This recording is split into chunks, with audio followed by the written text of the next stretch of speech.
ఢిల్లీ పేలుడు కేసులో మరొక సంచలనాత్మకమైనటువంటి అంశం తేలింది. వీళ్ళు ఆషామాషి గ్యాంగ్ కాదు, ఏదో ఇది అమ్మోనియం నైట్రేట్తోనే కాదు.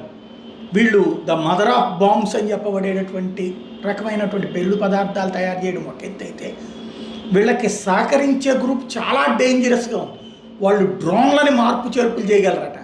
అంటే రన్నింగ్లో ఉండేటటువంటి సైనిక డ్రోన్లు అయినా లేకపోతే ఇంకొకటైనా సరే వాటి ద్వారా సపోర్ట్ చేస్తారట. రెండవది, రాకెట్లు కూడా తయారు చేసేటటువంటి ముఠ, అంటే మిస్సైల్స్ తయారు చేసే ముఠ ఉంది దీని వెనకాల అన్నటువంటి తేలింది.